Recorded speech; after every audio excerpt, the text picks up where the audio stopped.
mentioned Mo Bamba a lot, so let me take over this fact or fiction and ask you the next one. Mo Bamba will be on the Magic roster next year. You just told me about how much you dislike Mo Bamba. You kind of went a little hard. I think I showed my hand. I did go a little hard on the Mo Bamba hate, didn't I? I apologize. You know, Mo plays well. If Mo comes out and plays well in the first few minutes, he can sustain it for long periods of time.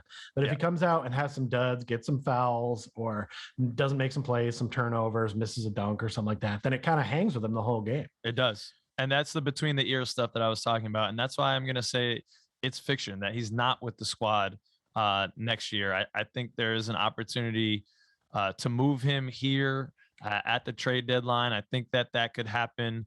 Or, he's going into restricted free agency and maybe someone else wants to take a chance.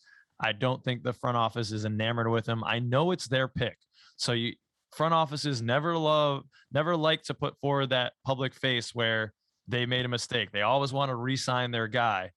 But I believe more in the front office than I believe in Mo Bamba. I think the front office can eat their pride and they won't bite at a price that's too high. I'm going to propose a trade in just a moment where we could potentially bring back a big man with some upside who's young as well. So I'm going to go ahead and say, well, I wish you well, Mo. I hope you get success, just not too much somewhere else. He's not going to be with us next year. I'm going to say fact here. Okay. And I like the prospect of somehow moving him out and getting somebody else in or whatever. But I'm going to go ahead and play devil's advocate on this one and say that I think Mo gets along well with a lot of the members of our team. And I think because, like you said, he is a pick of this group, I think they're going to want to try to hang on to him. And as long as nobody comes over the top, they just have to find a deal that works better to have him be the guy who comes off the bench. He needs to be our center that comes off the bench and gets bench minutes, and you need to give him a contract that I think works with that.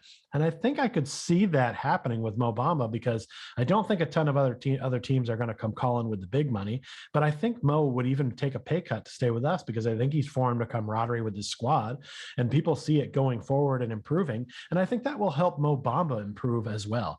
When he got onto this team early, there was a lot of weird stuff going on and people in and out, and then they just dumped all the players he was playing with.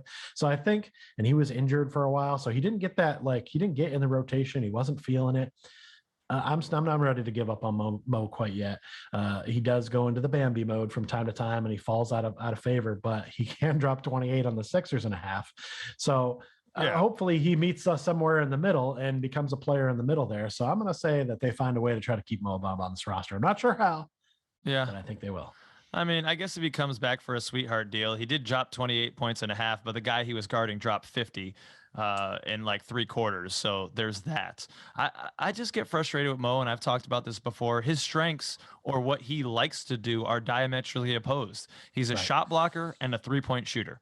Right. So if you're always away from the rim, you're playing away from your other strength of blocking shots. So I hate to see it because I love big men being in the post, get a post game, get the hook going like Rolo, learn from him.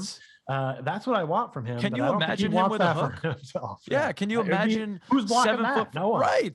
The 7'10" with the wingspan. Like, come on, get that little bunny hook that Rolo has. I mean, Rolo will go into a game and consistently drop like 12, 14 points with the move that everyone knows he's going to do, but they can't stop it.